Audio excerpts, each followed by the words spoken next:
What would you do if everything you thought was true turned out to be a lie? If the person you were forced to marry wasn't who they appeared to be at all? Stay with me until the end of this incredible story to discover a twist that will leave you speechless. If you're enjoying this story, please hit that like button and subscribe to our channel for more heartwarming tales of love, sacrifice, and unexpected second chances. The church bells rang out across the small coastal town of Millfield as Jack Bennet straightened his tie for the 5th time, his fingers trembling.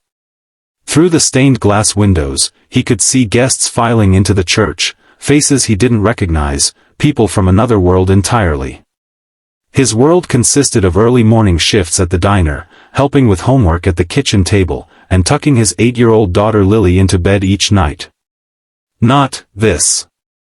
Not marrying a billionaire he barely knew. "Daddy, you look so handsome." Lily twirled into the small antechamber, her flower girl dress floating around her like a cloud. Her smile, so much like her mother's, was the only thing keeping him from running out the back door.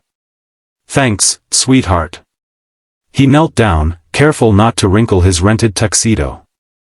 "You look beautiful. Like a princess. And Miss Eleanor is going to be our queen." Lily's eyes sparkled with excitement. Jack's stomach twisted. Eleanor Blackwood. 32 years old. Tech genius. Billionaire. Confined to a wheelchair since a car accident 3 years ago. And in less than 30 minutes, she would become his wife. A marriage of convenience. That's what her lawyers had called it when they approached him 6 months ago. Eleanor needed a husband for reasons they wouldn't fully explain, something about securing her position at her company against a hostile board. Jack needed the money they were offering, $2 million plus full coverage of Lily's medical expenses. Lily's leukemia diagnosis had devastated their small world.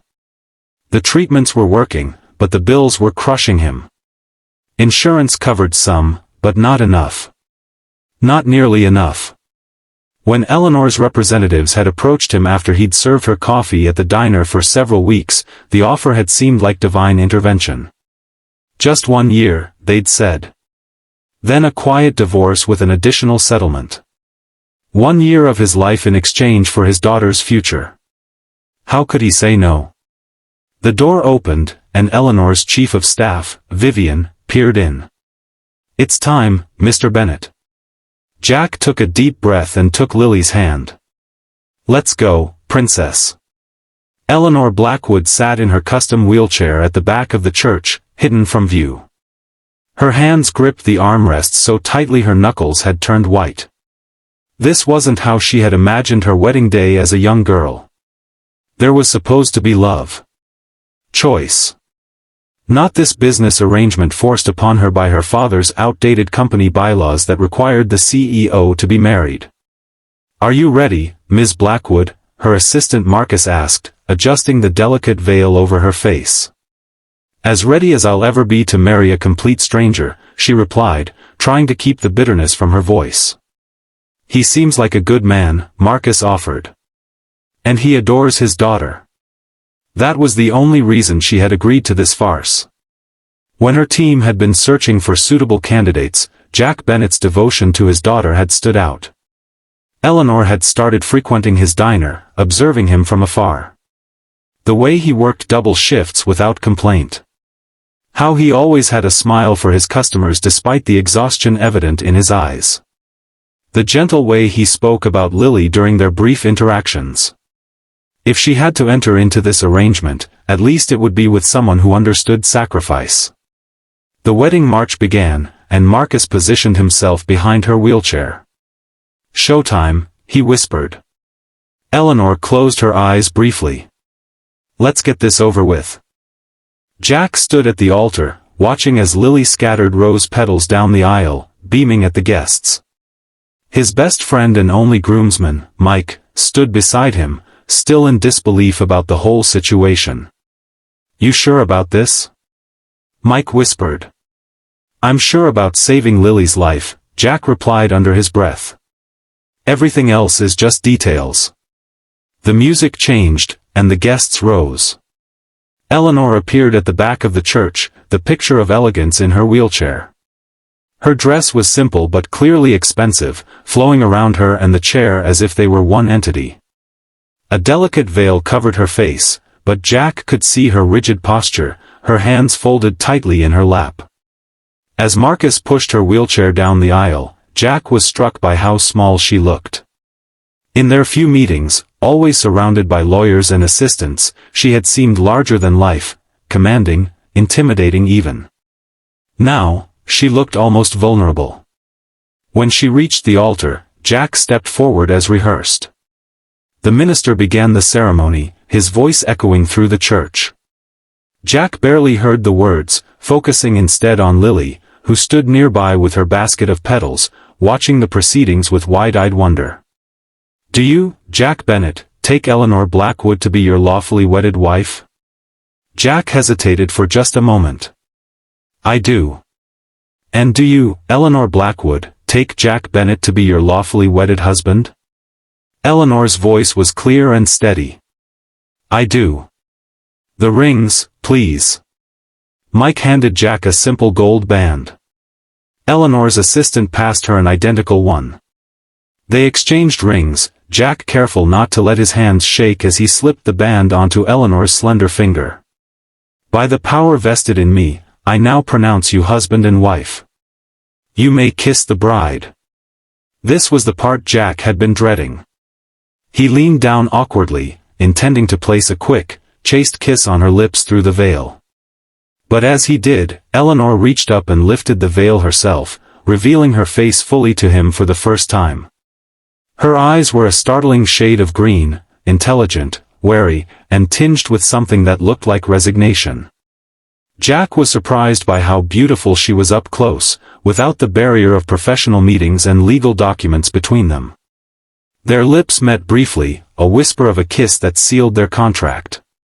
The guests applauded, unaware that they were witnessing not a union of love, but a business transaction between two desperate people. The reception was held at Eleanor's estate, a sprawling mansion overlooking the ocean.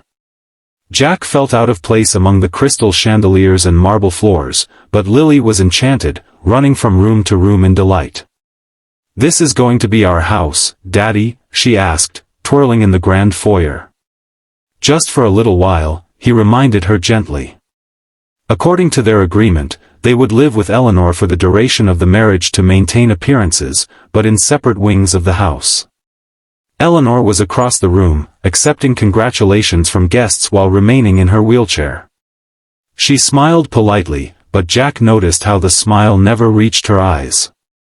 He wondered what she was really thinking, what had driven her to this extreme solution for her company problems. As the evening progressed, Jack found himself watching her more and more. The way she navigated conversations with practiced ease. How she would occasionally glance at her watch, clearly counting down the minutes until she could escape. The gentle way she spoke to Lily when his daughter approached her with questions about the mansion. "Mr. Bennet." Vivian appeared at his elbow. "It's time for the first dance." Jack froze. "Dance?" "But Eleanor has made arrangements. Please proceed to the center of the ballroom." Confused, Jack made his way to the dance floor. The guests gathered around, champagne glasses in hand, waiting expectantly. Eleanor wheeled herself to meet him, a determined expression on her face. "I thought," Jack began. "Just follow my lead," she whispered. The music started, a slow, romantic melody that made Jack's collar feel too tight. He stood awkwardly, unsure how to proceed with a partner in a wheelchair. Then, as the guests watched and the music swelled, Eleanor placed her hands on the armrests of her wheelchair and began to push herself up. A collective gasp rippled through the crowd. Jack instinctively stepped forward to help her, but she gave a slight shake of her head.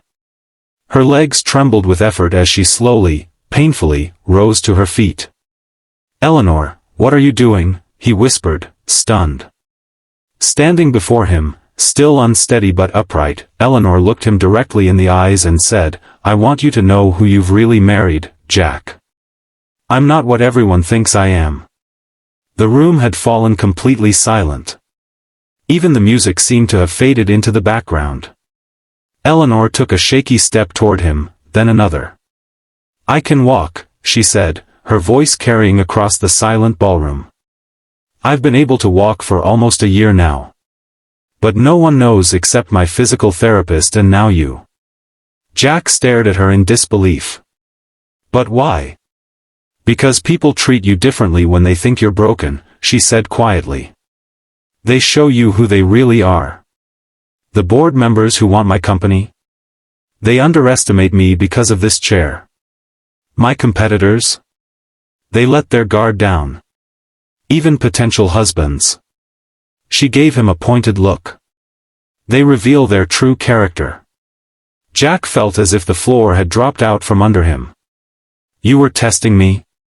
"I was protecting myself," she corrected. "And now I'm trusting you with the truth. The question is, what will you do with it?" Before Jack could respond, Eleanor's legs buckled.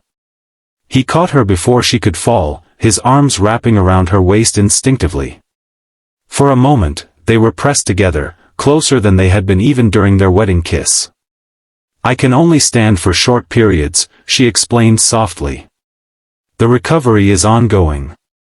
Jack helped her back into her wheelchair, aware of the hundreds of eyes watching them. He leaned down and whispered, "We need to talk. Privately." Eleanor nodded, then turned to the stunned crowd with a practiced smile. "Thank you all for coming to celebrate with us. I hope you'll forgive me for cutting the dancing short. Recovery has its limits." The guests broke into applause, many wiping away tears at what they perceived as a brave, romantic moment. Only Jack knew the truth, that their marriage had just become even more complicated than he'd imagined. Later that night, after Lily had been tucked into bed in her new room, marveling at the canopy bed and walk-in closet already filled with clothes in her size, Jack found Eleanor in her private study. She was still in her wedding dress, but had removed the veil and most of her jewelry. She sat in a regular armchair rather than her wheelchair, a glass of whiskey in her hand. "I assume you have questions," she said as he entered, not looking up from her drink. Jack closed the door behind him. "A few thousand, yeah." "The accident was real," she began, anticipating his first question. 3 years ago. It shattered my spine in 2 places. The doctors said I'd never walk again. But you proved them wrong." A ghost of a smile crossed her face. "I've made a career out of proving people wrong. 18 months of experimental treatments and physical therapy, most of it in Switzerland under a false name. The progress has been slow, but steady. Why keep it a secret? Wouldn't your recovery be something to celebrate?" Eleanor took a sip of her whiskey. "My father built Blackwood Tech from nothing. When he died 5 years ago, the board was reluctant to let his little girl take over, despite my qualifications. The accident happened just as I was proving myself. Their sympathy bought me time, but it came with assumptions about my capabilities." "So you let them underestimate you?" "Precisely. And it worked. I've been able to identify who's loyal and who's waiting for me to fail. Including my cousin Richard, who's been plotting a takeover for years." Jack paced the room, trying to process everything. "And the marriage requirement? Is that real?" "Unfortunately, yes. My father was traditional to a fault. The company bylaws state that the CEO must be married by the age of 33 or control passes to the next eligible family member, which would be Richard. And you couldn't find anyone you actually wanted to marry?" Eleanor's eyes flashed. "Would you want to wonder for the rest of your life if someone married you for your money or power? At least with our arrangement, the terms are clear."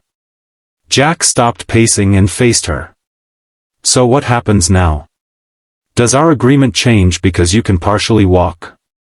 "That depends on you," Eleanor said, setting down her glass.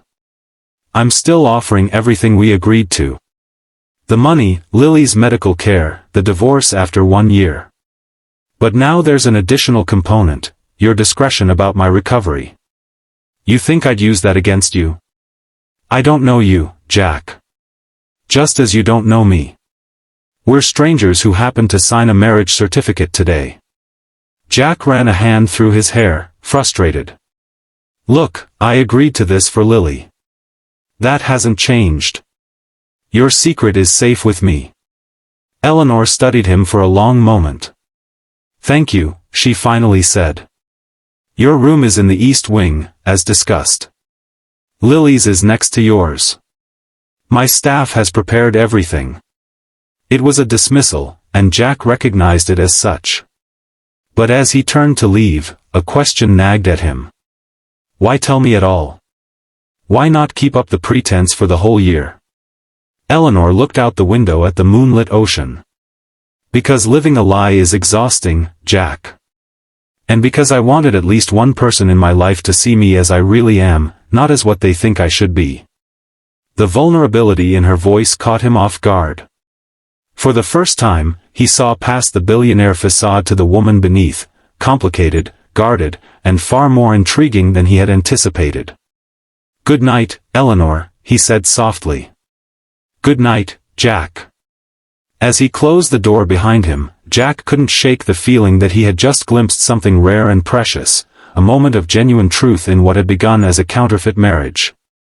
The first few weeks of their arrangement settled into an unexpected rhythm.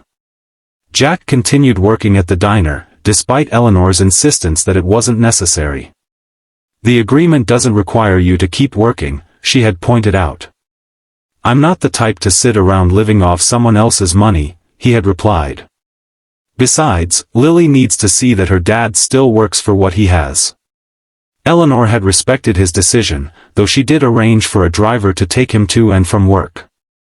At least let me make your commute easier, she had said. Consider it a wedding present. Lily had adjusted to their new living situation with the resilience of childhood. She attended her treatments at the prestigious medical center Eleanor had arranged, where the doctors were optimistic about her prognosis. In the afternoons, she would do her homework in Eleanor's home office, chattering away about school and friends while Eleanor worked. To Jack's surprise, Eleanor seemed to genuinely enjoy Lily's company.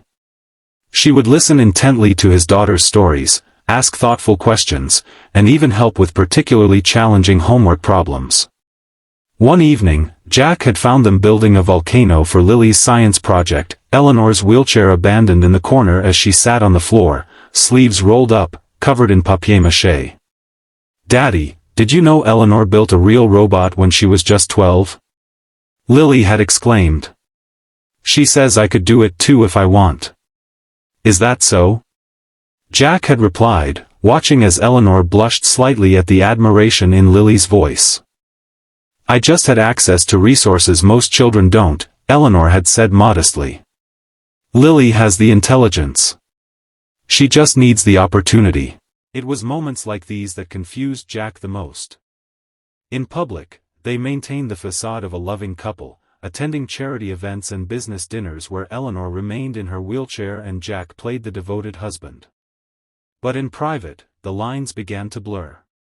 They weren't friends, exactly, but they weren't merely business associates either. 1 month into their marriage, Jack was preparing dinner in the mansion's enormous kitchen. He had insisted on cooking for Lily himself, a small piece of normalcy in their new life, when Eleanor wheeled herself in. Something smells amazing, she said, inhaling deeply. Just spaghetti and meatballs, Jack replied. Lily's favorite. There's plenty if you'd like some. Eleanor hesitated. She usually ate separately, often working through dinner in her office. I wouldn't want to intrude on your time with Lily. You wouldn't be intruding. You live here too, you know. Jack stirred the sauce, then added, besides, Lily would love it. She talks about you constantly. A smile touched Eleanor's lips. She's a remarkable child. She is, Jack agreed, pride evident in his voice. So, dinner? Unless you have other plans? No other plans, Eleanor admitted. Dinner would be nice. Thank you. That night, The three of them ate together at the kitchen table rather than the formal dining room. Lily dominated the conversation, as 8-year-olds. That night, the three of them ate together at the kitchen table rather than the formal dining room. Lily dominated the conversation, as 8-year-olds tend to do, but Jack noticed how Eleanor relaxed as the meal progressed, even laughing genuinely at Lily's jokes. It was the first time he'd seen her without the weight of her company or their unusual arrangement visibly pressing down on her shoulders.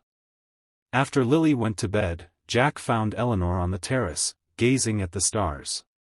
She was using her regular wheelchair, but when she saw him, she gestured to the chair beside her. "Thank you for dinner," she said.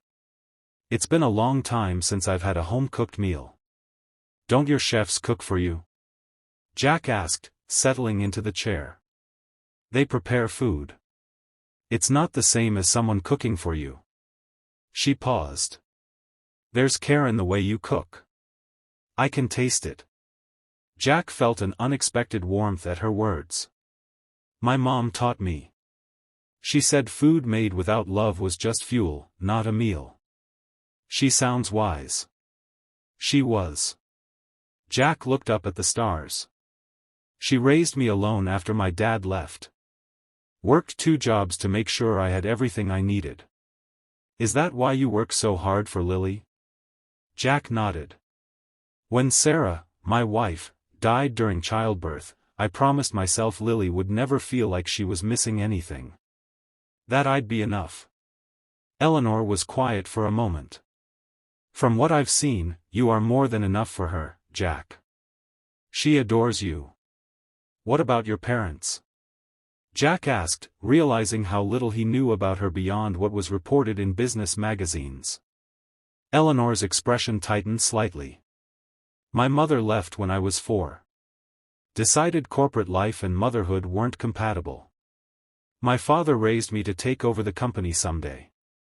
Our relationship was complicated. He must have believed in you, to want you to inherit everything." "He believed in the Blackwood name," she corrected. "I spent my entire life trying to prove I was worthy of it." She glanced at him. "That's why I can't lose the company to Richard. It's not about the money. It's about honoring what my father built, even if he wasn't always the father I needed."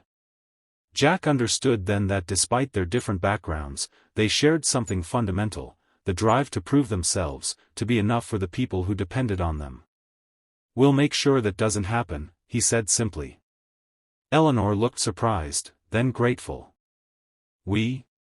That's what the agreement is for, right? I'm your husband on paper. Might as well be useful." A genuine smile spread across her face. "Good night, Jack." "Good night, Eleanor." 3 months into their marriage, the facade began to crack. Not between Jack and Eleanor, but in Eleanor's carefully constructed public image. It started with a photograph in a tabloid, Eleanor at physical therapy, standing between parallel bars with a determined expression. The headline screamed, "Blackwood heiress faking disability?" Eleanor was in the middle of a board meeting when Vivian rushed in with the news. Jack received a call from Marcus while at work. "You need to come home now," Marcus said, his voice tense. "There's a situation." When Jack arrived at the mansion, he found Eleanor in her study, surrounded by her legal team. She was in her wheelchair, but her posture was rigid, her face pale with anger. "What's happening?" Jack asked. Eleanor dismissed her lawyers with a wave. When they were alone, she handed him the tablet with the tabloid article. "Someone at my physical therapy center sold photos to the press. The narrative is that I've been faking my disability for sympathy or advantage." Jack scanned the article, his anger growing. "This is ridiculous. You were injured. You're recovering. That's a good thing." "Not according to them." Eleanor's voice was bitter. "They're painting me as a manipulative liar who used a wheelchair as a prop. The board is already calling for an emergency meeting. What can I do?" Jack asked without hesitation. Eleanor looked surprised by his immediate offer of help. You don't have to get involved in this mess. I'm already involved. I'm your husband, remember? He sat across from her.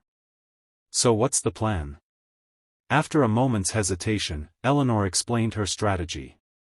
She would address the board directly, explain her recovery process, and emphasize that she had never claimed to be permanently paralyzed. Jack would accompany her as support. There's something else, she added reluctantly. Richard will use this to question everything about me, including our marriage. He may try to suggest it's not legitimate. Let him try, Jack said firmly. We have a marriage certificate and witnesses. What more does he want? Eleanor looked uncomfortable. He might demand proof that we're actually living as husband and wife. We are living together. In separate wings of the house. With separate lives. She met his eyes directly. Jack, if Richard convinces the board our marriage is just for show, the bylaws could still be used against me. Jack understood what she wasn't saying. They needed to appear more convincingly married, not just to the public, but to those watching them closely. Then we'll be more convincing, he said simply. The board meeting was scheduled for the following day. That evening, Jack moved his things into Eleanor's wing of the house, into the connected suite that had remained empty since their wedding. Lily, excited by the change, helped him unpack. Does this mean you and Eleanor are going to be like a real family now? She asked innocently as she arranged his books on the shelf. Jack paused, unsure how to explain the complexity of the situation to an 8-year-old. Eleanor and I are figuring things out, sweetheart. But we both care about you very much. I know, Lily said confidently. Eleanor told me so. She did? Lily nodded. When I was scared about my treatment last week. She held my hand and said that you and her would always make sure I was okay, no matter what. Jack felt something shift in his chest, gratitude, respect, and something warmer he wasn't ready to name. Later, after Lily was asleep, he found Eleanor in their now shared sitting room, reviewing documents for the board meeting. She had abandoned her wheelchair again, sitting in a regular armchair with her legs stretched out on an ottoman. Lily's asleep, he said, settling into the chair opposite her. She seems happy about the new arrangements. Eleanor set down her tablet. I hope this isn't too uncomfortable for you. It's fine, he assured her. Though we should probably discuss how we're going to handle appearances. A faint blush colored Eleanor's cheeks. Yes, I suppose we should. They agreed on small, natural gestures of affection when in public or around the staff, holding hands, casual touches, using terms of endearment. Nothing excessive, but enough to convince observers that their relationship was developing naturally. And in private? Eleanor asked hesitantly. In private, we can just be ourselves, Jack said. Friends, if that's what we are. Are we friends, Jack? There was genuine curiosity in her voice. He considered the question seriously. I think we're getting there. The board meeting was tense but ultimately successful. Eleanor, with Jack by her side, explained her recovery journey with dignity and determination. She demonstrated her limited ability to walk, making it clear that while she was improving, she still required the wheelchair for most activities. My medical condition has never affected my ability to lead this company, she concluded. In fact, it has given me perspective and resilience that have made me a better CEO. Richard, a slick man in his 40s with the same green eyes as Eleanor but none of her warmth, attempted to use the revelation to question her judgment. If you've been misleading the public about your condition, what else might you be hiding? He challenged. Perhaps even this convenient marriage just before your 33rd birthday? Jack, who had remained silent until then, spoke up. Our marriage is not up for debate or approval by this board. Eleanor's recovery is a private medical matter that she's chosen to share with you out of respect. I suggest we move on to actual company business. The confidence in his voice, combined with the protective way he placed his hand over Eleanor's, silenced Richard temporarily. By the end of the meeting, the board had voted to continue supporting Eleanor's leadership, though Jack could tell from Richard's expression that the battle was far from over. As they left the boardroom, Eleanor whispered, "Thank you for that." Jack squeezed her hand. "Just telling the truth." 6 months into their marriage, Jack realized something had fundamentally changed. What had begun as a business arrangement had evolved into something neither of them had anticipated. Eleanor was spending more time out of her wheelchair at home, working with her physical therapist to strengthen her legs. Jack found himself admiring her determination, the way she pushed through pain without complaint. Lily had become Eleanor's unofficial cheerleader, counting steps and celebrating milestones. They had fallen into a family routine, dinners together, movie nights on Fridays, Sunday brunches on the terrace. Jack still worked at the diner, but had reduced his hours to spend more time with Lily and, increasingly, with Eleanor. One evening, after Lily had gone to bed, Jack found Eleanor in the garden, practicing her walking between two decorative pillars. She was wearing casual clothes, yoga pants and a simple t-shirt, her hair pulled back in a ponytail. Without makeup or business attire, she looked younger, more vulnerable. "How's it going?" he asked, approaching slowly so as not to startle her. Eleanor turned, a triumphant smile on her face. 20 steps without stopping. A new record. "That's amazing," Jack said sincerely. "You'll be running marathons before you know it." She laughed. "I'd settle for walking down the beach without assistance." "We could try that this weekend," he suggested. "Early morning when no one's around." "Lily would love it." Eleanor hesitated. "What if someone sees me?" "Then they see a woman recovering from an injury, enjoying a walk with her family." Jack stepped closer. "You don't have to hide anymore, Eleanor. The board knows the truth. The public narrative is shifting to a recovery story rather than a deception." "It's not that simple," she sighed. "My whole life, I've controlled how people see me. The accident, the wheelchair, it became part of my identity, my armor." "You don't need armor with us," Jack said softly. Eleanor looked up at him, her expression open and unguarded. "I'm starting to believe that." Without thinking, Jack reached out and tucked a strand of hair behind her ear. Eleanor froze at the contact, her eyes widening slightly. For a moment, they stood there, the air between them charged with something neither was ready to name. Then Eleanor's phone rang, breaking the spell. It was Vivian with an urgent matter requiring Eleanor's attention. As she took the call, Jack stepped back, confused by his own actions and the rapid beating of his heart. 8 months into their marriage, Richard made his move. Using contacts in the media, he orchestrated a series of articles questioning Eleanor's leadership decisions and suggesting that her recovery was being exaggerated for sympathy. Worse, he began spreading rumors that her marriage to Jack was a sham, arranged purely to satisfy the company bylaws. "We need to address this," Eleanor said during a crisis meeting with her PR team. "The stock is already dropping, and several major clients have called with concerns." "A joint interview," Vivian suggested.